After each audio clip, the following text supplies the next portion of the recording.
मुझे इस रुमाल को सुखाना है, मैं ऐसे करके रख दूं गीला करके, लेट सूखेगा। लेकिन अगर इसी को मैंने फैला दिया, बलून फुलाते हो ना, तो अंदर क्या ब्लो करते हो? एयर ब्लो करते हो, ठीक है। उसका साइज चेंज हो जाता है और उसका थोड़ा वजन भी आ जाता है। तो आपको देखना, अब जैसे देखना, तुम मान के चलो फुटबॉल खेल रहे हो, क्रिकेट खेल रहे हो, बैडमिंटन, जो कोई भी खेल रहे हो।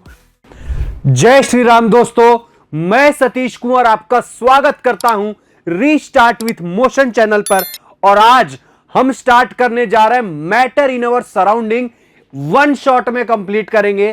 तो स्वागत है आप सभी का संग्राम सीरीज में, ठीक है। तो बिना किसी देरी के स्टार्ट करते हैं चैप्टर।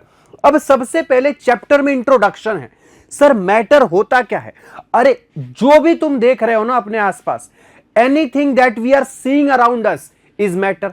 हवा, पानी, रिमोट, ये टीवी, मैं, तुम, ये सब क्या है? ये सब मैटर है। जैसे, और इसके अलावा और भी एग्जाम्पल ये है कि देखो भैया, पत्थर हो गया, कुर्सी हो गई, पेन हो गया, कॉपी हो गया, मोबाइल फोन हो गया, ईयरफोन्स हो गए, हेडफोन्स हो गए, ये एसी हो गया, ये ट्यूबलाइट हो गया, एवरीथिंग इज मैटर। मतलब अगर मैं ऐसा कहूं कि हम मैटर के समंदर में रहते हैं तो कोई गलत नहीं होगा बच्चों। क्यों? क्योंकि जो भी हमारे आसपास है सब का सब मैटर है। अब एक मैटर की पुरानी डेफिनेशन दी जाती है कि व्हाट इज मैटर। तो भैया, anything that occupies space and have mass is called matter, ठीक है। और एक और बात ये कही मॉडर्न्स, अब पुराने साइंटिस्ट ना हमेशा बात करते थे भाई कि भैया जो मैटर है वो पंच तत्व से मिलकर बना है। किससे बना है भैया? पंच तत्वों से मिलकर बनाया गया है, इसकी बात करते थे साइंटिस्ट। लेकिन जैसे जैसे और डेवलपमेंट्स हुई तो जो मॉडर्न डे साइंटिस्ट्स हैं उन्होंने क्या कहा बच्चों कि matter is made up of particles. और मैटर को ना तुम डिस्ट्रॉय कर सकते हो ना क्रिएट कर सकते हो, केवल और केवल एक फॉर्म से दूसरे फॉर्म में कन्वर्ट कर सकते हो। ये कहा मॉडर्न साइंटिस्ट ने, ठीक है। तो ये तो बेसिक भैया, बेसिक एक ओवरव्यू है चैप्टर का, ठीक है। कभी भी मुझे यहां से क्वेश्चन आते हुए नहीं दिखा है, ठीक है। एसआई यूनिट क्या होता है मैटर के मास का? तो भैया एसआई यूनिट मैटर का वही होता है जो मास का होता है। मास को हम किस में कन्वर्ट कैलकुलेट करते हैं? किलोग्राम में। और 1 किलोग्राम में कितने मिलीलीटर होते हैं भैया, अगर ये बताओ, ठीक है। वैसे अगर आप देखो, SI unit of mass is kilogram, volume का है क्यूबिक, ठीक है, क्यूबिक मीटर क्यूब। तो ऐसे भैया लीटर्स है, मेजरिंग वॉल्यूम्स हैं। अगेन इसका उतना ज्यादा इंपॉर्टेंस नहीं रह जाता है, ठीक है। मेन हमें इस चैप्टर में पढ़ना है कि मैटर की प्रॉपर्टीज क्या है और क्या मैटर का स्टेट चेंज किया जा सकता है, ठीक है। अब देखो, अगर मैं मैटर की बात करूं तो मैंने रिमोट बोला, टीवी बोला, एसी बोला, सबका अलग अलग शेप है। Football ball, cricket ball, stumps, सबका शेप अलग है, सबका वॉल्यूम अलग है, ठीक है। तो सबका अलग अलग मास होगा, ये तो आप समझ ही चुके हैं। अब आगे चलते हैं काम की बात पर, पंच तत्वों की भी बात कर ली जाए। हां, हो सकता है आपसे आपका जनरल नॉलेज पूछने के लिए पंच तत्व में क्या क्या आता है एक नंबर में कहीं पूछ लिया जाए, तो आपको पता होना चाहिए air, earth, fire, water and sky, these are the 5 elements जिसकी बात इंडियन फिलोसोफर्स किया करते थे। उनका मानना था कि जो भी चीजें हमारे आसपास हैं वो सब किनसे मिलकर बनी हुई है? इन पंच तत्वों से मिलकर बनी हुई है। लेकिन आगे आने वाले साइंटिस्ट ने क्या बात की कि भैया matter is made up of particles. तो मैं हूं या चाहे तुम हो, हम किससे बने हैं? छोटे छोटे पार्टिकल से मिलकर बने हैं, ठीक है। अब फिजिकल नेचर ऑफ मैटर क्या होता है? नेक्स्ट टॉपिक आएगा फिजिकल नेचर ऑफ मैटर। तो फिजिकल नेचर ऑफ मैटर मतलब किस अलग अलग शाइप से या नेचर में ये लोग पाए जाते हैं। देखो किस में पाए जाते हैं, ये बचपन से पढ़ते हुए आ रहे हो, सॉलिड, लिक्विड और गैस के पार्टिकल्स में पाए जाते हैं, ठीक है। अब हमने बोला कि matter is made up of particles, तो सॉलिड हो चाहे लिक्विड हो चाहे गैस हो, तीनों किससे मिलके बने हैं? पार्टिकल से मिलके बने। लेकिन इसके पार्टिकल्स बहुत छोटे होते हैं बच्चों, बहुत ज्यादा छोटे होते हैं। अब कैसे बहुत ज्यादा छोटे होते हैं ये समझो। आप एक एग्जांपल समझना, आगे भी मैं ये एग्जांपल यूज करूंगा। मैंने 1 गिलास पानी लिया, उसमें जब मैं नमक डिसॉल्व करता हूं तो नमक के पार्टिकल्स उसमें दिखते ही नहीं है। कहां गए भाई? कहां गए? और सोचो, होली खेलते हो तुम, क्या खेलते हो? अरे होली में रंग तो लगाया होगा एक दूसरे को, तो भैया बाल्टी में एक छोटी सी पुड़िया डालते हो कलर की और पूरे बाल्टी के कलर में पानी, पूरे बाल्टी के पानी में कलर आ जाता है। तो सोचो कि उस छोटी सी पुड़िया में कितने ज्यादा पार्टिकल्स होंगे। समझ में आई बात? तो यही एक प्रूफ है कि particles of matter are very very small, इतने छोटे कि हमारी इमेजिनेशन से भी दूर है। ठीक है, तो साइज ऑफ पार्टिकल्स की अगर कोई बात करे मैटर में, तो आप क्या बोलोगे? Very very small, beyond our imagination. ठीक है भैया, अब चलते हैं आगे। आगे आता है कि मैटर के पार्टिकल्स की कैरेक्टरिस्टिक्स क्या है। तो देखो, एक कैरेक्टरिस्टिक्स, अभी मैंने कुछ देर पहले आपको एग्जांपल दिया कि पानी में नमक डाल दो घुल जाएगा। तो यार पानी को जब ऐसे रख के, अगर मैं इस पानी, मान के चलो ये पानी की बोतल है, इसको मैं अगर देखता तो ये तो ट्रांसपेरेंट दिखता, इसमें तो जगह थी नहीं। तो नमक मिक्स कैसे हो गया? नमक मिक्स कैसे हो गया? और इवन जब इसमें तुमने नमक मिलाया पानी में, और जब नमक मिक्स हुआ, तो क्या ओवरऑल वॉल्यूम बढ़ा? वॉल्यूम नहीं बढ़ता, वॉल्यूम जितना है वही रहता है। तो यार सॉल्ट के पार्टिकल्स गए कहां? अरे सॉल्ट के पार्टिकल्स गए बच्चों इधर। अब जैसे देख रहे हो, इधर ना स्पेस होता है इनके बीच में। क्या होता है बच्चों? स्पेस होता है पार्टिकल्स के बीच में। तो इन स्पेसेस के बीच में, जैसे देखो, जैसे मान के चलो ये नमक के पार्टिकल्स है रेड कलर वाले, क्या हुए? देखो पूरे सॉल्यूशन में फैल गए, और भैया लेवल अभी भी नहीं बढ़ा है सॉल्यूशन का। इसी का एग्जाम्पल है, चाय बनाते हो, अरे भैया दूध में चीनी डाल देते हो, चाय पत्ती डाल देते हो, चाय पत्ती तो एज इट इज वापस आ जाती है बाहर, लेकिन चाय को कलर जरूर प्रोवाइड कर जाती है।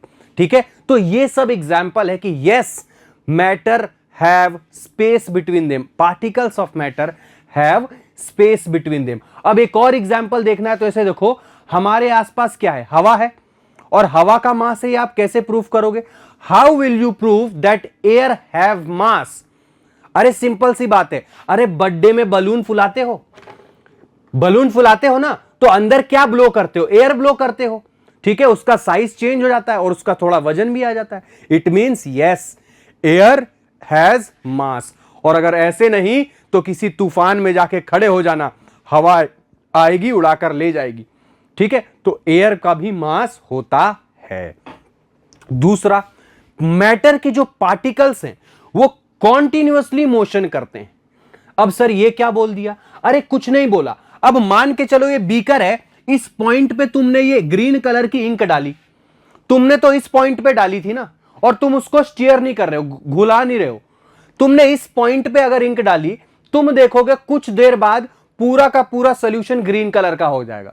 मतलब पार्टिकल्स अपने आप मूव कर रहे हैं, और इसी मूवमेंट, इसी रैंडम मोशन को हम क्या कहते हैं? Brownian movement. Random motion of particles, इसको क्या कहते हैं बच्चों? ब्राउनियन मूवमेंट करते हैं, क्योंकि ब्राउनियन एक साइंटिस्ट थे जिन्होंने पहली बार इस मूवमेंट के बारे में स्टडी की थी। पोलन ग्रेन्स को उन्होंने पानी में डाल दिया था, तो देखा कि पोलन ग्रेन्स का एक रास्ता जिगजैग मोशन करती है।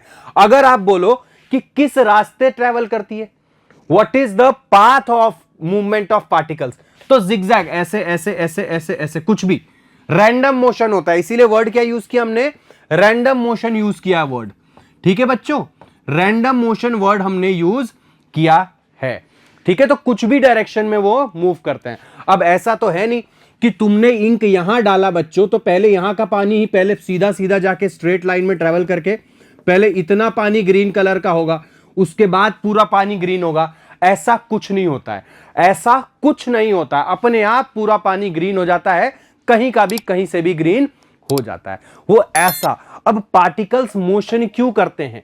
देखो, जब भी कोई पार्टिकल अपने आप मूव करता है ना, तो हम क्या कहते हैं कि इस पार्टिकल के पास क्या है बच्चों? काइनेटिक एनर्जी है। तो इसीलिए मैटर के particles are in continuous motion, और जब मोशन में रहेंगे तो उनके पास कुछ एनर्जी आएगी, उसी एनर्जी को हम क्या कहते हैं? Kinetic energy. तो आगे से चैप्टर में हम ये नहीं कहेंगे कि particles of matter are in motion, हम डायरेक्ट क्या बोल देंगे? काइनेटिक एनर्जी होती है पार्टिकल्स के पास, मतलब मोशन करता है। काइनेटिक एनर्जी होती क्या है? अरे वो एनर्जी जो आपके मोशन के कारण आपकी बॉडी में डेवलप हो जाए। समझ में आई बात? बहुत। अब जैसे मैं ऐसे वॉक ऐसे करूंगा तो भाई मेरे में कौन सी एनर्जी डेवलप होगी? Kinetic energy. और एक और फैक्टर ये है, अब एक बात बताओ, ठंडे खाने की खुशबू और गर्म खाने की खुशबू, ठंडे खाने से अगर खुशबू लेनी हो तो मेरे के यहां खाना रखा हुआ, मुझे ऐसे स्मेल लेना पड़ेगा। लेकिन गर्म खाने की खुशबू, जैसे ही मम्मी खाना बनाती है खुशबू हमारे तक आ जाती है। इसका मतलब मैं ये कह सकता हूं कि जब खाना गर्म था तो पार्टिकल्स ज्यादा तेज ट्रेवल कर रहे थे। मान रहे हो बात आप? बिल्कुल मान रहे हो। तो इसका मतलब है टेम्परेचर जैसे जैसे बढ़ेगा पार्टिकल्स का काइनेटिक एनर्जी भी इंक्रीज होगा। सीधी सी बात है। यही रीजन है कि गर्म खाने की खुशबू दूर से आ जाती है। ठीक है भैया, चलो। इसके अलावा पार्टिकल्स रैंडम मोशन में होते बहुत। अगरबत्ती तुम रूम के कोने में लगा दो, कोने में लगाओगे, धीरे धीरे पूरे रूम में खुशबू फैल जाती है। तुमने मान के चलो पंखा भी बंद किया, फिर भी फैल जाएगी। इसका मतलब अपने आप मूवमेंट कर रहे हैं। परफ्यूम लगा लो, परफ्यूम की खुशबू धीरे धीरे पूरे रूम में आ जाती है। सब किसका एग्जाम्पल है भैया? Particles of matter are in continuous movement. आगे की प्रॉपर्टी क्या है कि भैया इन मैटर के पार्टिकल्स की एक आदत होती है डिफ्यूज होने की, एक दूसरे में डिफ्यूजन का मतलब क्या है भैया? Intermixing of particles of two different types of matter. अब देखो इंटरमिक्सिंग, तुम्हारे पास सॉलिड है, शुगर था, शुगर को तुमने पानी में डाला, दोनों एक दूसरे में मिक्स हो गए, डिफ्यूजन है। भैया एयर के पार्टिकल्स से तुमने अगरबत्ती लगाई, अगरबत्ती के पार्टिकल्स एयर में मिक्स हो गए, परफ्यूम के पार्टिकल्स मिक्स हो गए। ये सब क्या है? डिफ्यूजन का एग्जाम्पल है। लास्ट प्रॉपर्टी आती है आपकी कि भैया पार्टिकल्स, लास्ट है ना यहां, particles of matter attract each other. अब मैं बोलूं कि आप ये पेन तोड़ो, आप तोड़ दोगे आसानी से। मैं बोलूं ईंट तोड़ो, हो सकता है तुम कराटे एक्सपर्ट हो, तोड़ दोगे। मैं बोलूं दीवार तोड़ो, फिर? तो अलग अलग टाइप ऑफ मैटर में आपको अलग अलग फोर्स ऑफ अट्रैक्शन देखने को मिलेगा पार्टिकल्स के बीच में। और ये पार्टिकल्स के बीच में फोर्स ऑफ अट्रैक्शन ही है जिसके कारण आप स्टेट को डिफाइन कर पाते हो। ठीक है, सबसे ज्यादा फोर्स ऑफ अट्रैक्शन किस में होता है बच्चों? सॉलिड में होता है। अब ऐसे ये सॉलिड है तो इसके आसपास, इसके अंदर से मैं ऐसे हाथ तो फेर नहीं सकता, लेकिन अगर यहां पानी होता तो पानी में हाथ फेर पाऊंगा, मतलब पानी में फोर्स ऑफ अट्रैक्शन कम है। और अगर मैं एयर की बात करूं तो बच्चों मैं हमेशा बोलता हूं हम हवा के समंदर में रहते हैं। कैसे? अगर इस रूम में कुछ नहीं है मतलब हवा है, और हवा है इसीलिए हम आके वॉक आराम से रह रहे हैं, सो सकते हैं, लेट सकते हैं, कुछ भी कर सकते हैं। लेकिन मान के चलो इस रूम में, पूरे रूम में पानी भरा होता, सर्वाइवल थोड़ा मुश्किल है, लेकिन हाँ पानी में भी हम वॉक कर जाते हैं। लेकिन इस पूरे रूम में ईंट भरी होती, सिर्फ फुली पैक्ड ईंट, क्या उसमें हम रह पाते? नहीं, क्योंकि पार्टिकल्स ऑफ मैटर में अगर मैं सॉलिड की बात करूं तो उनके बीच में स्पेस नहीं होती। एयर में स्पेस हो जाती है, और स्पेस भी होती है, और पार्टिकल्स के बीच में फोर्स ऑफ अट्रैक्शन भी कम होता है। लेकिन अगर मैं काइनेटिक एनर्जी की बात करूं तो काइनेटिक एनर्जी सबसे ज्यादा गैस के पार्टिकल्स में होती है, क्योंकि फोर्स ऑफ अट्रैक्शन कम है तो आराम से फ्रीली घूमते रहते हैं, मस्त ऐसे।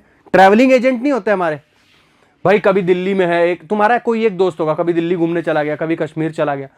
ठीक है, ऐसी चीजें होती हैं, फ्री होते हैं वो तो। रैंडम सबसे ज्यादा गति से कौन मूव करता है? गैस के पार्टिकल्स। ठीक है, आगे चलते हैं। आगे डिफ्यूजन और ऑस्मोसिस में क्या डिफरेंस है? देखो दोनों में ही क्या होता है, दोनों में ही दो डिफरेंट टाइप ऑफ मैटर के पार्टिकल्स एक दूसरे में मिक्स होते हैं। बस डिफ्यूजन और ऑस्मोसिस में एक अंतर है, या फिर यूं कह लो कि higher concentration to lower concentration. Substances move from higher concentration, किससे? Higher concentration to lower concentration. बस अब एक ही दिक्कत यह है कि ऑस्मोसिस में ये ट्रांसफर एक मेम्ब्रेन के थ्रू होता है, सेमी परमिएबल मेम्ब्रेन। ठीक है, यही डिफरेंस है। और डिफ्यूजन में कोई भी ऐसी मेम्ब्रेन की बात नहीं की जाती है। ठीक है, एग्जाम्पल में देखो, किशमिश सुना होगा, रेजिन, उसका फूलना, स्वेलिंग अप ऑफ, एग्जाम्पल क्या ले ले हम?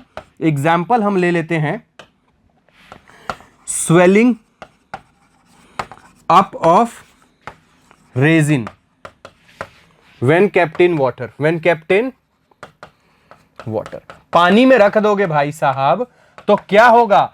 धीरे धीरे आपकी किशमिश फूल जाती है।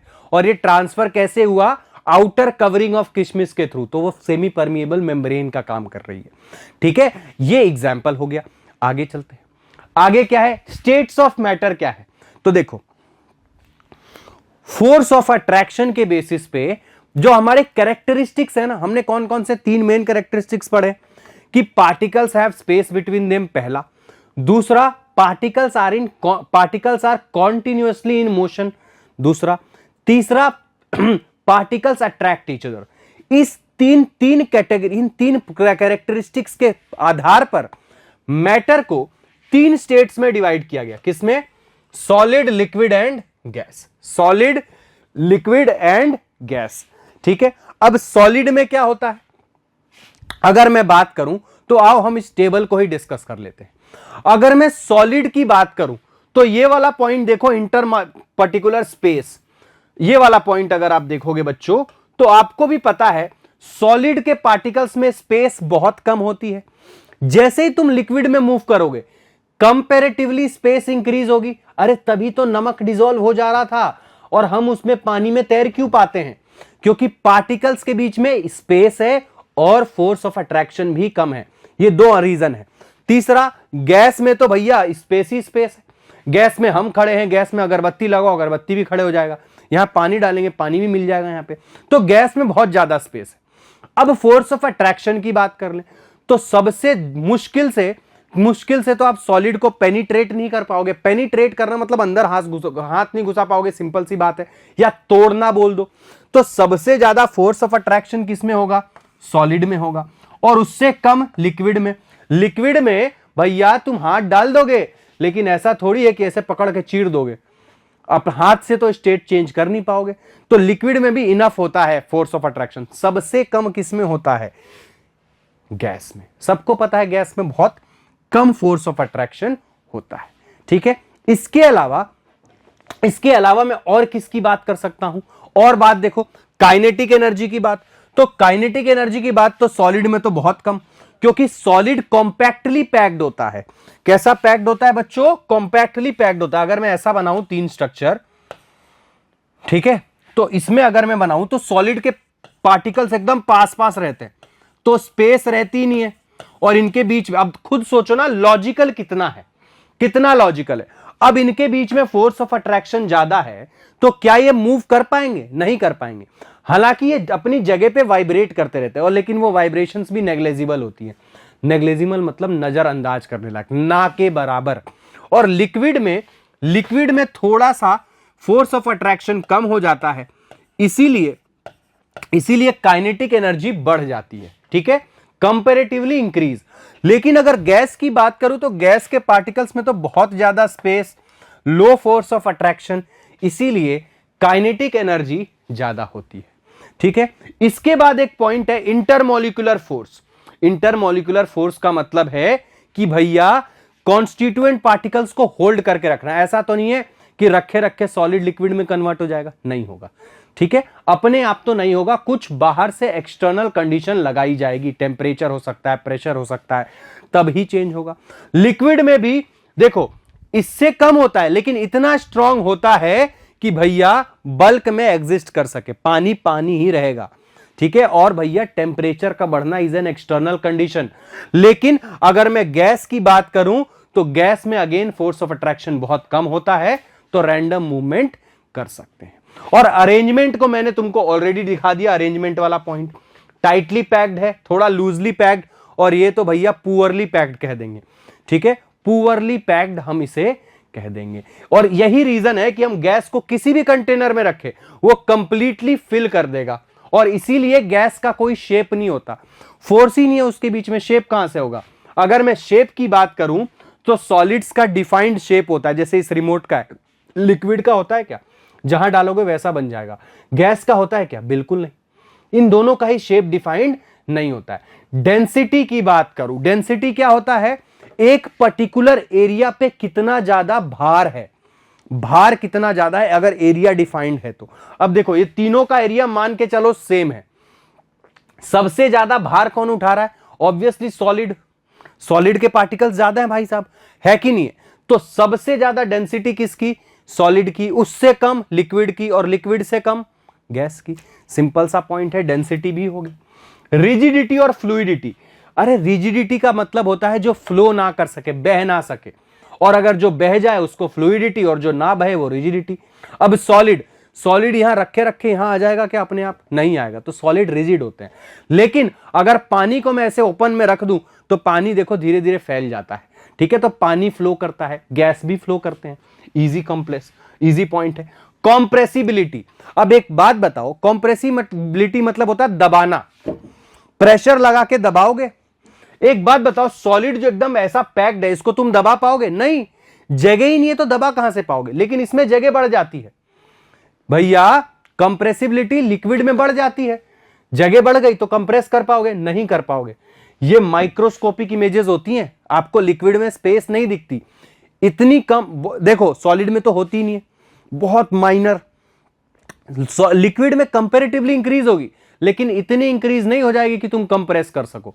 अगर कंप्रेस कर देते बेटे तो 1 लीटर के बॉटल में 2 लीटर पानी नहीं रख लेते? 1.1 भी रख के बता दो तो मान जाऊं मैं, नहीं रख सकते हो। लेकिन अगर मैं गैसेस की बात करूं तो गैसेस कंप्रेसिबल है। इसका बेस्ट एग्जांपल है एलपीजी। अरे घर में चूल्हा बन रहा है, खाना खा रहे हो तुम, खाना खा रहे हो, चूल्हे पे खाना बनता है। एलपीजी पे भैया जब सिलेंडर आता है तो भारी होता है और 1-1.5 महीने बाद खाली हो जाता है, हल्का हो जाता है। मतलब गैस को कंप्रेस करके डाला गया था। तो किस फैक्टर का इस्तेमाल किया गया एलपीजी में? कंप्रेसिबिलिटी का, ठीक है। फिर डिफ्यूजन, देखो लोग कहेंगे, अच्छा पहले उल्टा चालू करेंगे, क्या गैसेस आपस में डिफ्यूज होती हैं? बिल्कुल होती हैं। गैस में सॉलिड डिफ्यूज हो सकता है? हो सकता है, ठीक है। क्या लिक्विड लिक्विड डिफ्यूजन होता है? वेरी गुड, होता है। अब सॉलिड, क्या 2 सॉलिड आपस में डिफ्यूज होते हैं? Answer is yes. 2 ईंट को ऐसे एक के ऊपर एक रख के 20-30 साल के लिए छोड़ दो, वो चिपक जाएंगे। इट मींस सॉलिड और सॉलिड भी बच्चों डिफ्यूजन होता है, लेकिन बहुत स्लो होता है, कछुए की तरह स्लो, धीरे धीरे होता है। समझ में आई बात? धीरे धीरे, किसी को बताना मत, ठीक है। सॉलिड क्या होता है बच्चों? धीरे धीरे डिफ्यूज होता है। लेकिन यही सॉलिड को लिक्विड में डाला जाए तो वो डिफ्यूज हो जाता है। और वॉल्यूम की बात करूं तो वॉल्यूम सॉलिड का डिफाइन होता है, लिक्विड का भी वॉल्यूम डिफाइन होता है, क्योंकि फोर्स ऑफ अट्रैक्शन इतना ज्यादा होता है कि ऐसे रखे रखे वॉल्यूम चेंज नहीं होता है। लेकिन अगर मैं गैस की बोलूं तो गैस का कोई डिफाइंड वॉल्यूम नहीं होता है, ठीक है। तो ये था सॉलिड लिक्विड गैस। इस टेबल के थ्रू हमने सारा समझ लिया। आगे चलते हैं। आगे आता है change of states of matter. अब ये पीपीटी में जो भी इंफॉर्मेशन है ये तो तुम्हारे लिए है। अब एक सवाल ये आता है कि सर हमने सॉलिड लिक्विड गैस तो पढ़ लिया, क्या इनका स्टेट परमानेंट है या चेंज हो सकता है? तो एक एग्जांपल देता हूं, आंसर खुद मिल जाएगा। पानी लिक्विड में, सॉलिड में और गैस तीनों में एग्जिस्ट करता है। कैसे? अरे बर्फ सॉलिड है, लिक्विड में तो ऑलरेडी एग्जिस्ट कर रहा है, और गैस भी तो बन जाती है। स्टीम बनता है कि नहीं बनता है पानी का, ठीक है। तो ये तीनों स्टेट में कन्वर्ट हो रहा है, मतलब यस, मैटर का स्टेट कन्वर्ट किया जा सकता है। पर कैसे कन्वर्ट किया जाए? 2 फैक्टर्स हैं जिसके हेल्प से आप स्टेट चेंज कर सकते हो। या तो आप टेम्परेचर चेंज कर दो या फिर आप प्रेशर चेंज कर दो। समझ में आई बात? या तो आप टेम्परेचर चेंज करोगे या फिर प्रेशर चेंज करोगे। तो हम पहले पढ़ लेते हैं effect of change of temperature, ठीक है। अच्छा, कौन कौन से टर्म्स इन्वॉल्व होंगे? देखो, टेम्परेचर के इफेक्ट्स पढ़ने से पहले हम देख लेते हैं कौन कौन से टर्म्स इन्वॉल्व होंगे जब स्टेट चेंज होगा। तो पहला है मेल्टिंग। अब तो भैया ये क्या समझाऊं? मेल्टिंग का मतलब तुमको भी पता है, पिघलना। मतलब जब सॉलिड से लिक्विड में चेंज हो, क्या कह दोगे? मेल्टिंग कह दोगे। क्या कह दोगे बच्चों? मेल्टिंग। ये देखो, solid state to liquid state at specific condition. अच्छा, याद रखना, सॉलिड अपने आप लिक्विड में चेंज नहीं होगा, उसके लिए तुमको प्रोवाइड करना पड़ेगा टेम्परेचर। अब मेरी बात ध्यान से सुनना, मेल्टिंग पॉइंट क्या होता है? अरे मेल्टिंग पॉइंट होता है वो टेम्परेचर जिस पे सॉलिड लिक्विड में कन्वर्ट हो जाएगा, नहीं, होना स्टार्ट कर देगा। सर दोनों में डिफरेंस क्या है? सर्टेनिटी का डिफरेंस है भाई। तुमने अगर कह दिया कि हो ही जाएगा, मतलब जैसे ही आप जैसे मान के चलो वाटर आइस का मेल्टिंग पॉइंट होता है 0 डिग्री सेल्सियस। अगर तुम मेल्टिंग पॉइंट का मतलब ये समझ के बैठे हो कि हो जाएगा, तो आप बोलोगे 0 डिग्री पे पानी में कन्वर्ट हो जाएगा, ऐसा नहीं होता है। सॉरी, 0 डिग्री सेल्सियस पे आइस लिक्विड में कन्वर्ट होना स्टार्ट करता है, मतलब the minimum temperature at which solid starts melting is called melting point. ठीक है, तो यहां पे लिखा हुआ है definition, the definite temperature at which a solid starts melting is called melting point. ठीक है भैया, ये होता है मेल्टिंग पॉइंट। अब वैसे ही सेम आएगा बॉइलिंग और बॉइलिंग पॉइंट। बॉइलिंग को हम वेपराइजेशन भी कहते हैं। बॉइलिंग को एक और नाम क्या है हमारा, वेपराइजेशन भी कह देना इसको। ठीक है, अब बॉइलिंग का मतलब क्या होता है सर, लिक्विड से गैस में चेंज होना। अच्छा, बॉइलिंग पॉइंट क्या होगा, जिस टेम्परेचर पे लिक्विड गैस में कन्वर्ट होना स्टार्ट कर देगा। ठीक है, फिर एक प्रोसेस आता है सब्लिमेशन। सब्लिमेशन का एग्जांपल देखो, कपूर, कपूर जिससे आरती करते हो, नेप्थलीन बॉल्स कलर्ड। अरे मूवी देखने जाते होंगे, अरे वॉशरूम में मूवी देखने जाते होंगे ना, तो वॉशरूम में तुमने वो एक गोली देखी होगी रंग बिरंगी जिससे थोड़ी खुशबू आती है, वो एग्जांपल है सब्लिमेशन का। सब्लिमेशन का मतलब होता है कि सॉलिड डायरेक्टली कन्वर्ट होगा किसमें, गैस में, without changing into liquid. Liquid में चेंज ही नहीं होगा, वो डायरेक्ट सॉलिड किसमें कन्वर्ट होगा, गैस में। तो जब ऐसा कुछ हो कि सॉलिड डायरेक्टली गैस में कन्वर्ट हो बच्चों, तो उसको हम क्या कहते हैं, सब्लिमेशन कहते हैं। ठीक है, और इसका उल्टा भी करोगे। अब इसका उल्टा करते हैं, देखो, सॉलिड से लिक्विड मेल्टिंग, लिक्विड से गैस बॉइलिंग, सॉलिड से गैस सब्लिमेशन। अब उल्टा चलते हैं, गैस से सॉलिड पे अगर आए तो उसको भी सब्लिमेशन ही कहते हैं, लेकिन हमारी एनसीईआरटी में एक नया शब्द दिया हुआ है, डिपोजिशन। सॉलिड से गैस सब्लिमेशन, गैस से सॉलिड आएंगे तो हम क्या कहेंगे, डिपोजिशन कहेंगे। क्या कह देंगे बच्चों, देखो ये पहले इसकी डेफिनेशन, सॉलिड डायरेक्टली गैसियस में चेंज हो रहा है, और ये जरूर लिखना होता है डेफिनेशन में, without passing through liquid state. ठीक है, और अगर डायरेक्ट चेंज गैस सॉलिड में हो जाए विदाउट चेंजिंग इनटू लिक्विड, उसको क्या कहेंगे बच्चों, डिपोजिशन कहेंगे। ये ध्यान रखना आप। ठीक है, नेप्थलीन बॉल्स, कैम्फर, आयोडीन, ये सब एग्जाम्पल है। ठीक है, सब्लिमेशन के। अच्छा, अगर गैस को लिक्विड में कन्वर्ट करना हो तो क्या करोगे, गैस को लिक्विड में कन्वर्ट करना है तो क्या कहेंगे हम, अरे सीधी सी बात है यार, गैस को लिक्विड में कन्वर्ट करना है, कंडेंसेशन कह देंगे। लिक्विड को सॉलिड में कन्वर्ट करना है तो क्या कहेंगे, फ्रीज में डालते हो, फ्रीजिंग। वेपराइजेशन क्या है, वेपराइजेशन क्या है, अच्छा, वेपराइजेशन एक ऐसा टर्म है, आगे भी बताऊंगा मैं, देखो आगे ही बता दूंगा। चलो, वेपराइजेशन और इवोपोरेशन जब मैं इवोपोरेशन पढ़ाऊंगा तो वहां ज्यादा अच्छे से क्लियर होगा। ठीक है, आगे चलते हैं, आगे चलते हैं। अब चेंज ऑफ टेम्परेचर क्या होता है, अरे देखो, टेम्परेचर चेंज करने से ना भैया काइनेटिक एनर्जी में चेंज आता है। काइनेटिक एनर्जी पार्टिकल्स की बढ़ती है, और काइनेटिक एनर्जी, देखो सबसे पहले तुम टेम्परेचर बढ़ाओगे तो उनके बीच जो पार्टिकल्स के बीच का फोर्स ऑफ अट्रैक्शन है, जो पार्टिकल्स के,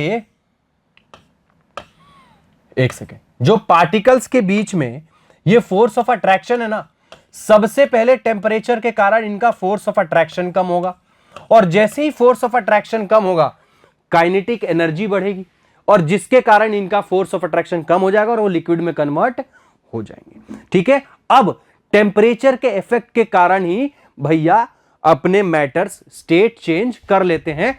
मैं कहता हूं धर्म परिवर्तन कर लेते हैं।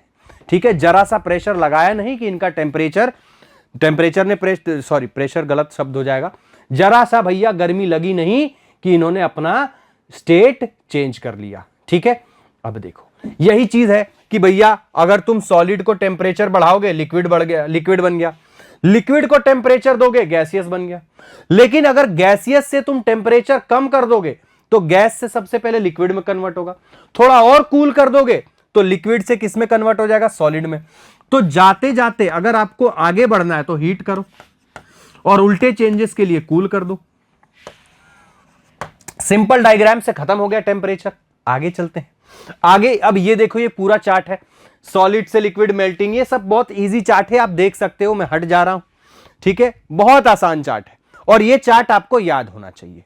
आगे चलते हैं, अच्छा, गैस और वेपर के बीच में क्या डिफरेंस है?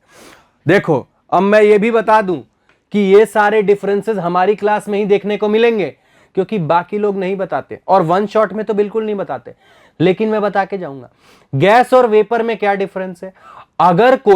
अगर कोई सब्सटेंस रूम टेम्परेचर पे बॉयल हो जाए उसे हम कह देंगे गैस, और जो रूम टेम्परेचर के अलावा कहीं और हो उसको कह देंगे वेपर। सिंपल सी बात है। देखो क्या लिखा हुआ है, आ जाओ।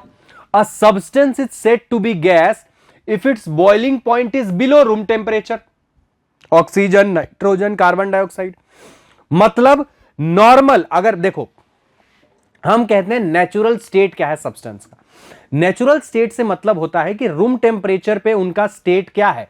जैसे अगर रूम टेम्परेचर पे बात करें, रूम टेम्परेचर को डिफाइन किया जाता है जनरली 20 से 30 के बीच में, मैं एवरेज मान के चलता हूं 25। ठीक है, तो देखो रूम टेम्परेचर पे ऑक्सीजन का स्टेट क्या है? गैस, तो उसको हम गैस बोलेंगे। ठीक है, लेकिन वाटर को लिक्विड कहते हैं। क्यों? क्योंकि वाटर रूम टेम्परेचर पे लिक्विड की तरह एग्जिस्ट करता है, लेकिन जब उसको 100 डिग्री पे हीट करेंगे वो वेपर में जरूर कन्वर्ट हो जाएगा। ठीक है, तो क्या लिखा हुआ है? But gets converted into gaseous state either on its own और by absorbing energy. The gaseous state is called the vapour state. ठीक है, चलो समझ में आई बात? एनर्जी लेके कन्वर्ट हो जाए तो उसको हम कह देंगे वेपर स्टेट। ठीक है, सिंपल है। आगे चलते हैं। अच्छा, टेम्परेचर को मेजर कैसे करते हैं? या तो सेल्सियस में मेजर करेंगे या तो फिर केल्विन में। सर अगर सेल्सियस में मेजर किया और किसी ने केल्विन में निकालने के लिए पूछ लिया तो देखो बड़ी सिंपल सी चीज है। सेल्सियस से अगर केल्विन में जाना है या फिर केल्विन से सेल्सियस में जाना है, दोनों में एक मैथमेटिकल नंबर आता है सॉरी 273। एक में प्लस करेंगे, एक में माइनस करेंगे। अब देखो एबीसीडी पढ़ा है तो सी से के की तरफ जा रहे हैं, मतलब हम आगे बढ़ रहे हैं। आगे बढ़ना मतलब पॉजिटिव। तो जब सेल्सियस को केल्विन में कन्वर्ट करना हो तो आप प्लस कर दो 273, और जब हम के से सी तक जाएंगे तो उल्टा चल रहा है, उल्टा मतलब नेगेटिव, तो माइनस 273 कर दोगे केल्विन से तो आपका सेल्सियस में कन्वर्ट हो जाएगा। ठीक है, बस यही है। आगे चलते हैं, आगे चलते हैं। लेटेंट हीट आ जाता है। क्या टर्म आ जाता है? Latent heat. देखो अब तुम टेम्परेचर बढ़ा रहे हो तो सब्सटेंस हीट होगा। अब जब या तो तुम टेम्परेचर बढ़ा दो, अरे हीट दोगे जब भी तो टेम्परेचर बढ़ेगा। तो अब एक टर्म आ गया लेटेंट हीट। ठीक है, तो अभी हमने क्या पढ़ा कि अगर हम हीट सप्लाई करेंगे मतलब टेम्परेचर बढ़ाएंगे तो सब्सटेंस का स्टेट चेंज हो जाता है, यही पढ़ा है हमने। अब देखो होता क्या है, इस ग्राफ से समझना, पहले इस ग्राफ से समझना। अब जैसे देखो कि मान के चलो ये किसका, वाटर का है क्या? ये किसका है? चलो मान के चलो ये किसी वाटर का है, मान के चलो वाटर का हमने बनाया। अब हमें पता है वाटर का मेल्टिंग पॉइंट 0 डिग्री सेल्सियस होता है और बॉइलिंग पॉइंट क्या होता है बच्चों? और बॉइलिंग पॉइंट 100 डिग्री सेल्सियस होता है। ठीक है, मान के चलो ये। तो जब तुम एक बीकर में ले लो आइस के अंदर डाल दो थर्मामीटर में टेम्परेचर क्या रीड करेगा? Below 0 degree Celsius. क्यों? क्योंकि आइस तो भैया फ्रीज्ड है, उसका टेम्परेचर 0 से कम होता है। अब तुम उसको हीट करना प्रोवाइड करो, हीट करना स्टार्ट करो, तो तुम क्या ऑब्जर्व करोगे? अच्छा, थर्मोमीटर डाल के रखना है। तुम ऑब्जर्व करोगे माइनस में था वाटर आइस का टेम्परेचर, धीरे धीरे जैसे तुम हीट सप्लाई करोगे टेम्परेचर बढ़ते जाएगा, टेम्परेचर बढ़ेगा विथ टाइम के साथ टेम्परेचर बढ़ता जाएगा और 0 पे जाके रुक जाएगा टेम्परेचर। 0 पे क्या होगा बच्चों? 0 पे ना टेम्परेचर थम जाएगा। तुम हीट कर रहे हो लगातार लेकिन टेम्परेचर 0 पे थम जाएगा, कुछ दूर कुछ देरी तक 0 पे अटका रहेगा। पता है कब तक अटका रहेगा? जब तक कि सारा का सारा आइस मेल्ट ना हो जाए। और 0 कोई आम डिग्री नहीं है, यह है melting point of water, sorry melting point of ice. ठीक है बच्चों, मेल्टिंग पॉइंट ऑफ आइस मतलब मेल्टिंग पॉइंट पे जाके तुम कितना भी हीट प्रोवाइड कर लो, टेम्परेचर बढ़ता हुआ दिखेगा नहीं। तो भैया हीट जा कहां रही है? हीट गायब हो गई। मैंने ये बोला क्या कि हीट बंद कर दिया? नहीं, हीट हम कॉन्स्टेंटली कर रहे हैं लो फ्लेम पे, पर हीट जा कहां रही है? हीट छुप गई, हीट छुप गई। और इसी छुपी हुई हीट को हम कहते हैं लेटेंट हीट। पर भाई छुप गई तो गई कहां? एक्चुअली जैसे ही मेल्टिंग पॉइंट रीच होता है ना, जो भी तुम हीट सप्लाई कर रहे हो वो हीट को एब्जॉर्ब करते हैं पार्टिकल्स, सब्सटेंस के पार्टिकल्स। यहां पे हमारा सब्सटेंस है आइस, आइस के पार्टिकल्स उस हीट को एब्जॉर्ब करते हैं और अपने अंदर के फोर्स ऑफ अट्रैक्शन को कम करते हैं। मतलब ये जो फ्लैट लाइन आ रही है ये क्या रिप्रेजेंट कर रही है कि भैया मेल्टिंग इज इन प्रोग्रेस। और जैसे ही सारा का सारा आइस मेल्ट हो जाएगा टेम्परेचर वापस तुम्हें बढ़ता हुआ दिखेगा। हां याद रखना, अगर एक छोटा सा टुकड़ा भी बचा है ना, एक छोटा सा टुकड़ा भी बचा है अभी पिघलने को, तो पहले वो पिघलेगा उसके बाद ही टेम्परेचर बढ़ेगा। जब तक कि सारा का सारा आइस मेल्ट नहीं हो जाता टेम्परेचर बढ़ना स्टार्ट नहीं करेगा। तो भैया कुछ देर तक हीट गायब हो गई, कुछ देर तक हीट गायब हो गई, इसी जो गायब हो गई ना हीट, इसी को हम कहते हैं लेटेंट हीट। और वापस देखो टेम्परेचर बढ़ा और फिर फ्लैट लाइन आ गई। तो इस फ्लैट लाइन पे क्या हो रहा है इतनी दूर, देखो यहां पे था कि ये लाइन रिप्रेजेंट क्या कर रही है, liquid as well as solid state. देखो इतने दूर तक तो सॉलिड है, फिक्स है, लेकिन मेल्टिंग पॉइंट जब फ्लैट लाइन होगा ना वहां पे क्या होगा, solid as well as liquid. फिर ये वाला तो लिक्विड ही कर रहा है, देखो लिखा भी हुआ है। और इस पे क्या होगा, इस पे भाई लिक्विड भी है और गैस भी है क्योंकि कन्वर्ट हो रहा है, लेकिन इस पॉइंट पे तो गैस ही है, इस वाले ग्राफ पे तो सिर्फ गैस ही है। अगेन क्यों रुका यहां पे टेम्परेचर, फ्लैट लाइन क्यों हो गई, क्योंकि यहां पे भी क्या आ गया, लेटेंट हीट।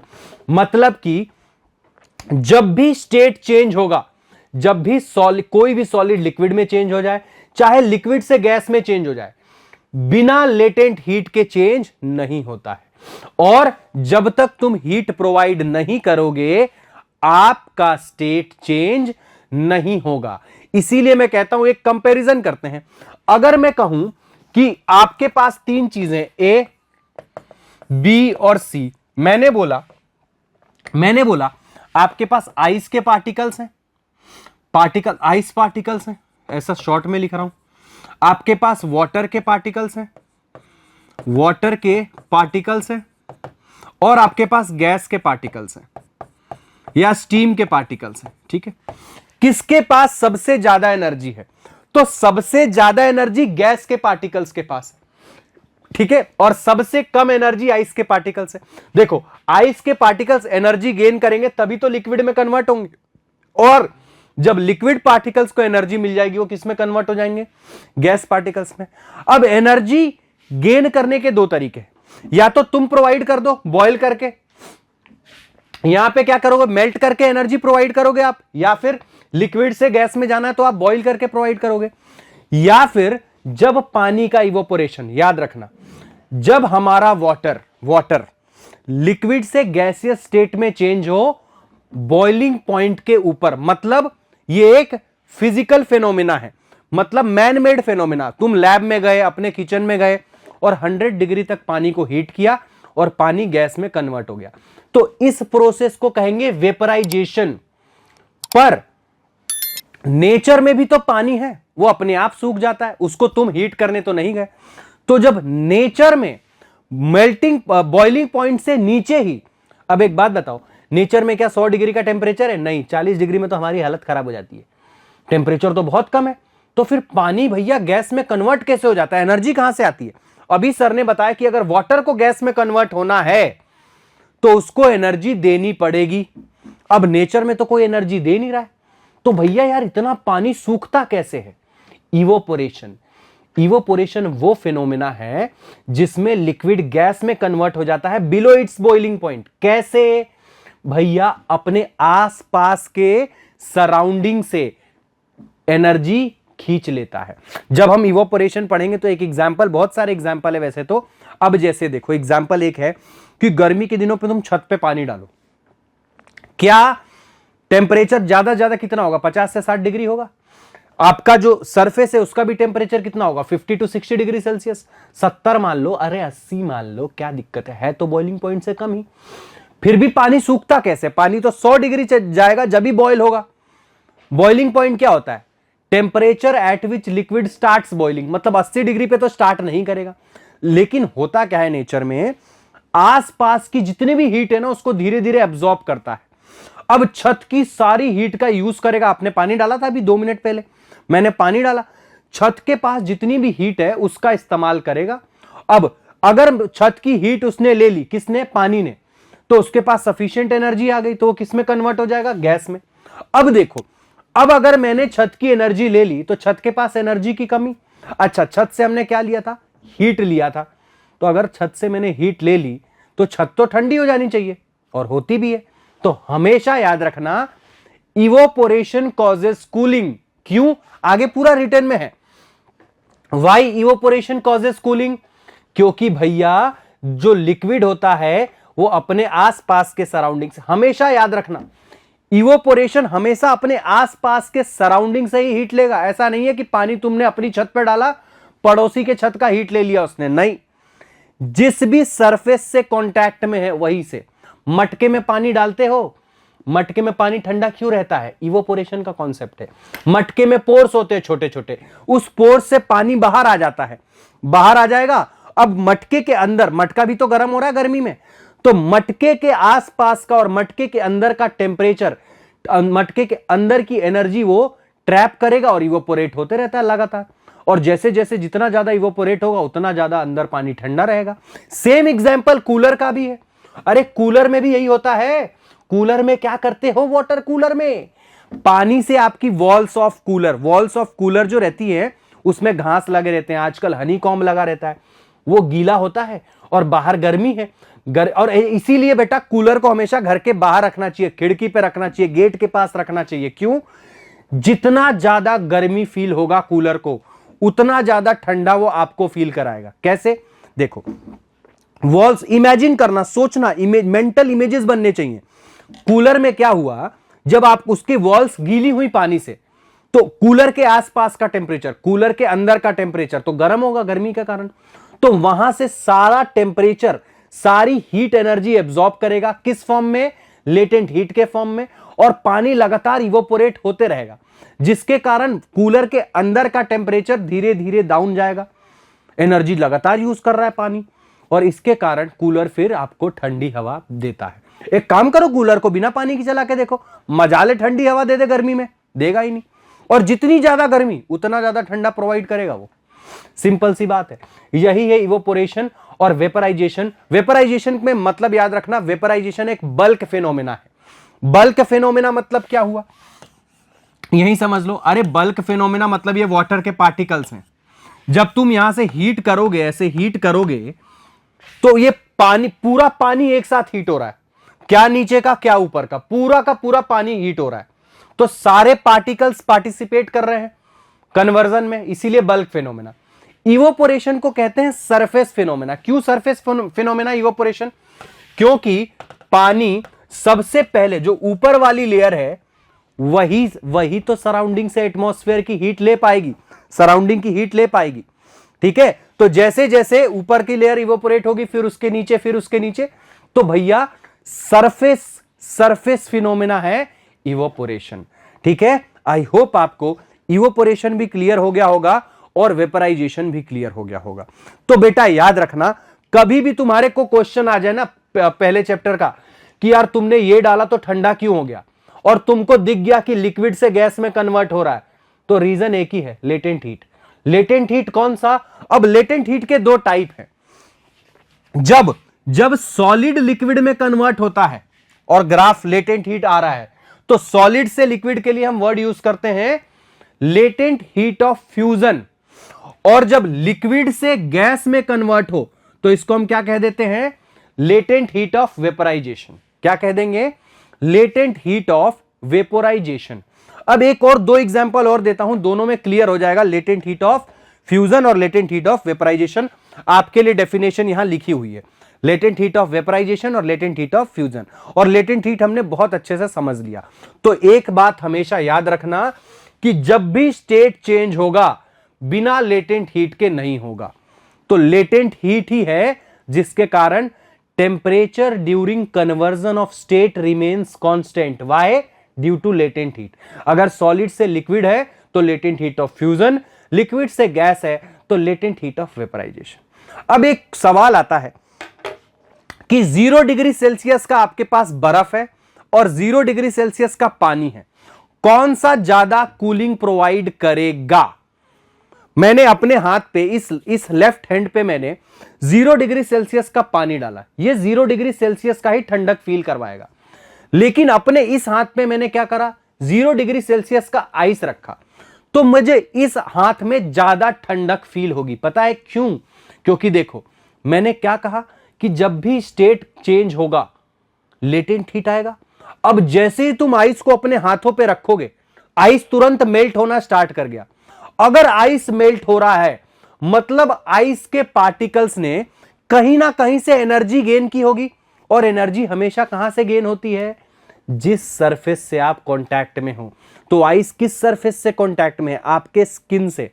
तो आपके बॉडी की हीट ना उस जगह की, ऐसा नहीं कि यहां रखो आइस ठंडा यहां माथे पे होगा, नहीं, यहां आइस रखा तो यहां जो भी हीट अवेलेबल थी, एनर्जी अवेलेबल थी, उसको आइस के पार्टिकल्स ने ट्रैप किया और खुद किस में कन्वर्ट हो गए? लिक्विड में।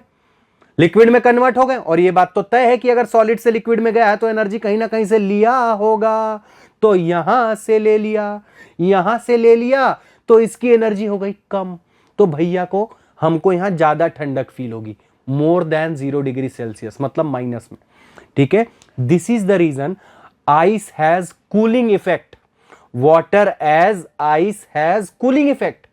अब इसी का, और अच्छा, यहां पे आइस ने कौन सा लेटेंट हीट लिया? सॉलिड से लिक्विड में गया ना, हीट किस फॉर्म में लिया उसने? लेटेंट हीट ऑफ फ्यूजन के फॉर्म में लिया है। और एक और एग्जांपल, आप देखो, पूड़ी खाते होगे, पूड़ी भी उतनी ही गर्म है, तो उसके अंदर की जो गैस है वो भी उतनी ही गर्म होगी। तो सेम सवाल आता है कि 100 डिग्री सेल्सियस का गर्म पानी और 100 डिग्री सेल्सियस का स्टीम अगर मेरे हाथ पे गिरे तो कौन ज्यादा जलाएगा? स्टीम ज्यादा जलाएगा। कैसे? दो एक्सप्लेनेशन। एक बात याद रखना कि अभी हमने क्या पढ़ा? अभी हमने यह पढ़ा कि सबसे ज्यादा एनर्जी किसके पास होती है? गैस के पार्टिकल्स के पास। बस ये ध्यान रखना 2 मिनट के लिए। देखो, जब तुम 100 डिग्री सेल्सियस का पानी अगर मैंने हाथ में डाला तो पानी पानी बन के ही नीचे गिर जाता है, तो 100 डिग्री का जलाएगा। लेकिन जैसे ही स्टीम मेरे सरफेस से कांटेक्ट में आएगा, सरफेस में कांटेक्ट में आते ही वो लिक्विड में कन्वर्ट हो जाता है। अगेन, अब देखो, गैस के पार्टिकल के पास एनर्जी ज्यादा थी, इसके पास सबसे ज्यादा एनर्जी थी, और इसके पास तो वाटर के पास कम थी। अगर गैस को वाटर में कन्वर्ट होना है तो गैस के पास जो भी एक्स्ट्रा एनर्जी थी वो छोड़नी पड़ेगी, त्याग करना पड़ेगा भाई, तभी वाटर में कन्वर्ट होगा। और जैसे ही स्टीम हमारे सरफेस से कांटेक्ट में आता है, लिक्विड में कन्वर्ट हो जाता है। मतलब उसने अपनी एक्स्ट्रा एनर्जी रिलीज करी ना, तो कहां से करेगी भैया? अगर सरफेस से हीट निकाल रहे हो तो सरफेस ही वो जगह है कि अगर तुमको छोड़ने की नौबत आ गई ना, जैसे स्टीम के केस में, जैसे ही सरफेस से कांटेक्ट में आया वो लिक्विड में कन्वर्ट हो गया, तो इसी सरफेस से हीट रिलीज करेगा, तो आपको 100 डिग्री से ज्यादा बर्न फील होगा। क्यों? क्योंकि एक्स्ट्रा एनर्जी रिलीज हो रही है उस जगह से। ठीक है, तो दिस इज द रीजन कि आपको एक 100 डिग्री की भाप, स्टीम ज्यादा जलाएगी रादर देन 100 डिग्री का पानी। यही, अब पूड़ी खाते हो, पूड़ी में सॉलिड है, पूड़ी का टेम्परेचर मान के चलो 50 है, लेकिन जब तुम उसको फोड़ते हो तो अंदर की जो वेपर लगती है ना, उंगली पे ज्यादा जलाती है। ठीक है, यही रीजन है, क्योंकि वेपर जैसे ही सरफेस से कांटेक्ट में आए लिक्विड में कन्वर्ट हो गई। सिंपल सी बात है। तो इस चैप्टर का सबसे बड़ा टॉपिक था इवोपोरेशन और लेटेंट हीट, दोनों एक साथ में ही समझा दिया, बस आपको थ्योरेटिकल बताना बाकी है। ठीक है, दोनों की डेफिनेशंस आपके लिए यहां पे दी गई है। ये लेटेंट हीट ऑफ फ्यूजन। अच्छा, लेटेंट हीट को मेजर कैसे करते हैं भैया, ये तो नहीं पूछेगा, लेकिन डेफिनेशन में तो 1 किलोग्राम फ्यूजन मतलब सॉलिड से लिक्विड चेंज होगा, तो 1 किलोग्राम सॉलिड को लिक्विड में कन्वर्ट करने के लिए जितना हीट आपको देना पड़े, ठीक है, उसको कहते हैं latent heat. The amount of heat energy that is required to change 1 kilogram of a solid into liquid at atmospheric pressure. Atmospheric pressure लिखना इसलिए जरूरी है क्योंकि हम प्रेशर चेंज नहीं कर रहे हैं। ठीक है, and at its melting point, melting point पे ही कन्वर्जन होगा, उसको कहते हैं लेटेंट हीट ऑफ फ्यूजन। ठीक है, अच्छा, इसमें लाइन भी लिखी हुई है कि particles of water at 0 degree Celsius have more energy. Ice के पास कम थी, इसीलिए तो हमने हीट दिया उसको, उसने एनर्जी ले ली और वाटर में कन्वर्ट हो गया। सेम डेफिनेशन आएगी लेटेंट हीट ऑफ वेपराइजेशन की। और जो मैंने समझाया स्टीम वाला बर्निंग वाला वो यहां पे लिख रखा है, ठीक है कि नहीं, सिंपल सी बात है। तो ये था आपका लेटेंट हीट और इवोपोरेशन। अच्छा, प्रेशर से पहले इवोपोरेशन पढ़ लो, ये इवोपोरेशन मैंने ऑलरेडी समझा दिया। अब इवोपोरेशन ये समझाने के बाद एक बात याद रखना, इवोपोरेशन कुछ फैक्टर्स पर डिपेंड करता है, जिसके कारण इवोपोरेशन या तो बढ़ जाएगा या तो कम हो जाएगा। कैसे कम होगा? इवोपोरेशन की डेफिनेशन देखो बिल्कुल दी हुई है, बिलो इट्स बॉइलिंग पॉइंट वाली, ठीक है, और वेपराइजेशन की पहले ही थी डेफिनेशन, हालांकि समझा दोनों दिया मैंने, ठीक है। अब देखो ये 4 फैक्टर है, सरफेस एरिया, टेम्परेचर, ह्यूमिडिटी और विंड स्पीड, ये चारों तुमको आता है। मान के चलो मेरी ये शर्ट गीली है, ठीक है, क्या करूंगा, शर्ट को फैला दूंगा, सरफेस एरिया बढ़ गया, जल्दी सूखेगा। अगर मैंने इसको ऐसे ऐसे रुमाल ले लो, रुमाल का एग्जांपल, मान के चलो रुमाल मेरा गीला है, मुझे इस रुमाल को सुखाना है, मैं ऐसे करके रख दूं गीला करके, लेट सूखेगा, लेकिन अगर इसी को मैंने फैला दिया तो इसका एरिया बढ़ा दिया बेटा, जल्दी सूख जाएगा। दूसरा, इसको मैंने धोया, फैला भी दिया, मान के चलो फैला भी दिया है, लेकिन इसको अपने रूम में टांगा हुआ है, सूखेगा, ऑब्वियसली सूखेगा। लेकिन मैंने इसको फैला के धूप में रख दिया तो धूप में जल्दी सूख जाएगा। मतलब सरफेस एरिया और टेम्परेचर, जितना ज्यादा सरफेस एरिया होगा उतना ज्यादा रेट ऑफ इवोपोरेशन, जितना ज्यादा टेम्परेचर उतना ज्यादा rate of evaporation. Rate of evaporation का मतलब होता है सूखने की स्पीड, ठीक है। तो सरफेस एरिया बढ़ाओगे जल्दी सूखेगा, टेम्परेचर बढ़ाओगे जल्दी सूखेगा। अरे विंड स्पीड, मान के चलो बारिश का मौसम है, तुमने फैला भी दिया तो तुमको भाई कपड़े सूख नहीं रहे, तो तुम क्या करोगे, या तो फूंक मारोगे। अब फूंक मारना मत, एनर्जी चली जाएगी, भैया पंखा चला देना, पंखा चला दोगे जल्दी सूख जाएगा।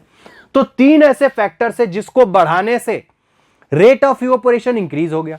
एक ही ऐसा फैक्टर बचता है, ह्यूमिडिटी। अरे ह्यूमिडिटी का मतलब होता है एटमॉस्फेयर में प्रेजेंट नमी, पानी कितना है। अभी जैसे मौसम में पानी नहीं है, लेकिन जब बारिश होगी तो 100% वाटर है। तो बारिश के मौसम में भैया धूप भी नहीं निकलती, तो हवा में नमी है, ह्यूमिडिटी है। तो उस समय अब ह्यूमिडिटी है, तो भैया जब तुम इस कपड़े को सुखा रहे थे तो क्या हो रहा था, इसका इवोपोरेशन हो रहा था। इवोपोरेशन में क्या होता है, इसके अंदर जो लिक्विड है वो वेपर फॉर्म में जाएगा। अब भैया एटमॉस्फेयर में हवा की भी कुछ लिमिट होती है, infinite number of water molecules नहीं रख सकता वो वेपर के फॉर्म में, समझे आप, नहीं रख सकता, ठीक है। तो जब बारिश का मौसम होता है तो ह्यूमिडिटी ज्यादा होती है, मतलब ऑलरेडी एटमॉस्फेयर में पानी है वेपर के फॉर्म में, तो और पानी लेने में उसको टाइम लगता है। मतलब जितनी ज्यादा ह्यूमिडिटी, कपड़ा उतनी लेट सूखेगा, ठीक है। तो rate of evaporation decreases with increase in humidity. बस ये 4 फैक्टर्स को आप ध्यान में रखना। अब प्रेशर का इफेक्ट भी पढ़ ही लेते हैं।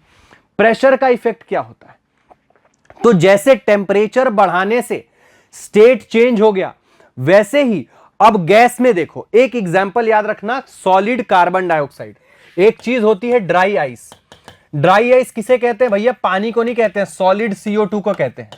देखो ये कार्बन डाइऑक्साइड है, मान के चलो इसके पार्टिकल्स दूर दूर हैं, तो ये पिस्टन कहते हैं, इसको क्या कहते हैं, पिस्टन। पिस्टन से हमने प्रेशर लगाना चालू किया।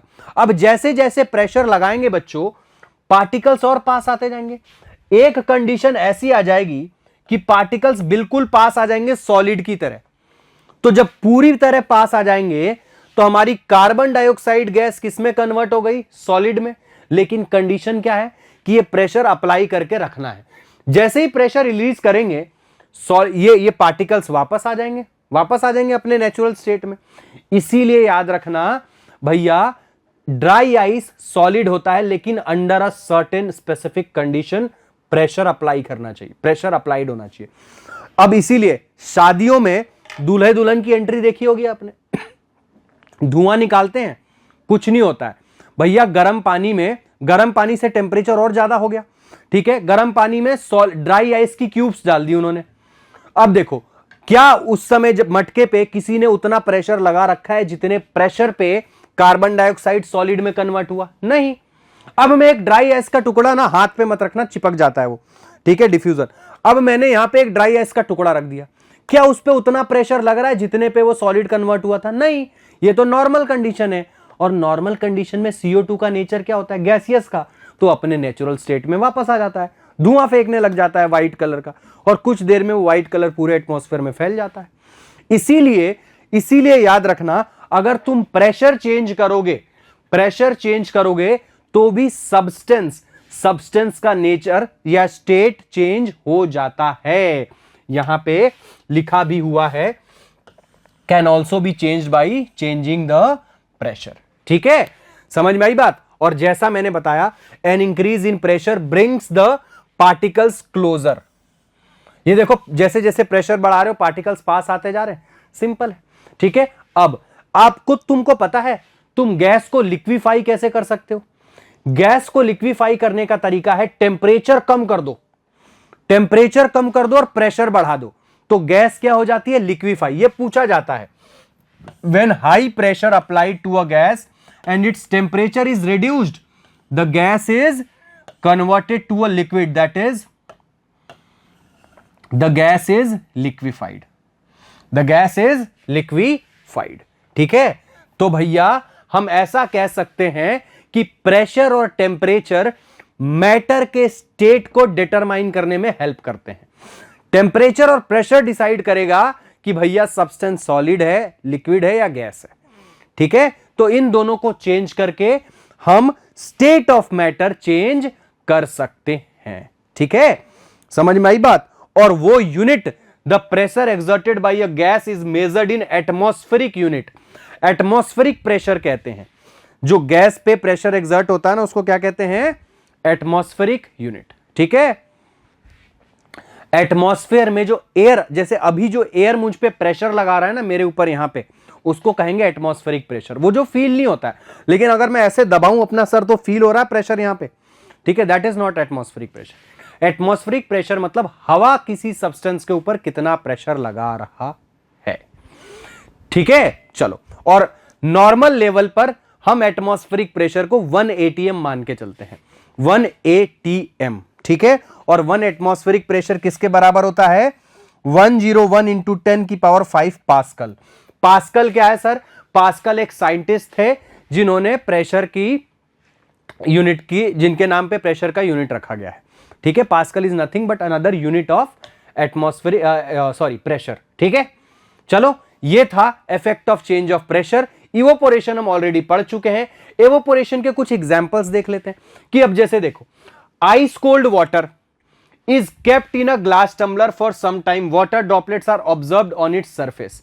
अब देखो, ये कंडेंसेशन का एग्जांपल है। ठंडे पानी की बोतल तुम लाके अपने रूम में रखते हो।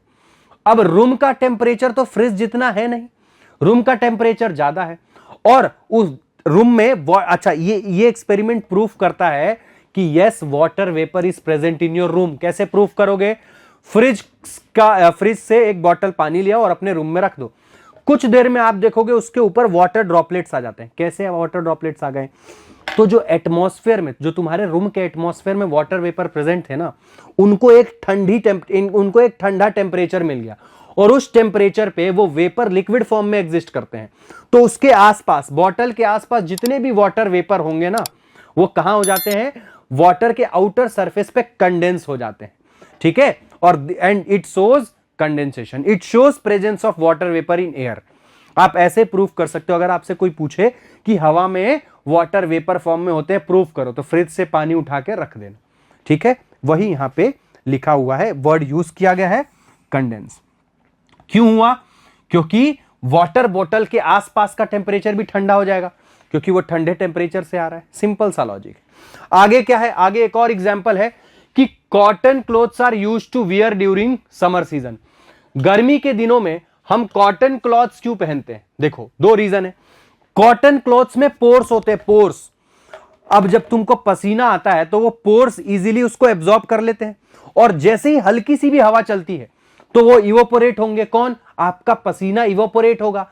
अरे भैया, लिक्विड से गैस में कन्वर्ट होगा, और अगर कन्वर्ट हुआ है तो उसने लेटेंट हीट लिया होगा। कहां से लिया होगा लेटेंट हीट?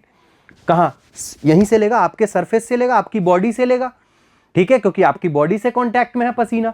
तो आपको देखना, अब जैसे देखना, तुम मान के चलो फुटबॉल खेल रहे हो, क्रिकेट खेल रहे हो, बैडमिंटन, जो कोई भी खेल रहे हो, बहुत पसीना आ रहा है, और जैसे ही तुम अपने शर्ट में करते हो ना, तो देखो इतना कम टेम्परेचर चाहिए होता है उस आदमी, उस पसीने को तुरंत इवोपोरेट हो जाता है वो। तो आपको क्या ठंडा, ऐसा ठंडा फील होता है? या फिर आप बाइक पे जा रहे हो, बहुत गर्मी है, अचानक तेज चलाओ तो हवाएं लगती रहती हैं, तो क्या होता है? आपको ठंडा फील होते रहता है। ठीक है, यही लॉजिक है कॉटन क्लॉथ्स पहनने का। कॉटन के अलावा कुछ और पहनोगे, उसमें पोर्स होंगे नहीं, तो भैया इवोपोरेशन डिफिकल्ट हो जाएगा, तो उतनी ठंडक फील नहीं होगी। इसीलिए कॉटन पहनना चाहिए। कॉटन में पोर्स होते हैं, वो स्वेट अब्सॉर्ब करेगा और इवोपोरेट होगा। इवोपोरेट होगा तो आपके बॉडी की हीट, वो लेटेंट हीट ऑफ वेपराइजेशन के फॉर्म में ले लिया और उड़ गया, जिसके कारण तुमको ठंडा भी फील होगा और बॉडी कंफर्टेबल महसूस करेगी। ठीक है, ये आगे अगेन ये हम छत पे पानी डालने वाला एग्जांपल ऑलरेडी देख चुके हैं। ठीक है बच्चों, अब लास्ट ये कुछ यूनिट्स हैं और सिंबल्स हैं जिसमें स्टैंडर्ड यूनिट्स हैं, जिसमें ये क्वांटिटी को मेजर किया जाता है। अगेन जनरल नॉलेज की चीज है, जैसे टेम्परेचर को केल्विन में, लेंथ को मीटर में, मास को किलोग्राम में, वेट को न्यूटन में। आम जिंदगी में जो वेट यूज होता है ना वो किलोग्राम, वो अलग है। ठीक है, बट वेट का एक्चुअल यूनिट न्यूटन होता है। ये हमने फिजिक्स में भी पढ़ा है और अभी अंश सर भी ने भी पढ़ाई दिया होगा एक आधी बार। ठीक है, इसके अलावा अगर मैं वॉल्यूम की बात करूं तो वॉल्यूम हमेशा मीटर क्यूब में मेजर किया जाता है। डेंसिटी का फॉर्मूला होता है मास अपॉन में वॉल्यूम, तो यूनिट क्या हो जाएगी? किलोग्राम पर मीटर क्यूब। किलोग्राम पर मीटर क्यूब। प्रेशर का यूनिट क्या होता है? पास्कल होता है। लेकिन एयर जो हमारे ऊपर प्रेशर लगाता है हम उसको किस में मेजर करते हैं? एटमॉस्फेरिक प्रेशर में मेजर करते हैं बच्चों। ठीक है, आई होप आपको ये पूरा का पूरा लेक्चर समझ में आया हो और आपको मजा आया हो। मिलते हैं हम आपसे अगले लाइव में, तब तक के लिए आप अपना ध्यान रखें, खुश रहें और खुशियां बांटें। मिलते हैं आपसे अगले वीडियो में। जय श्री राम सभी को, जय हिंद, जय भारत।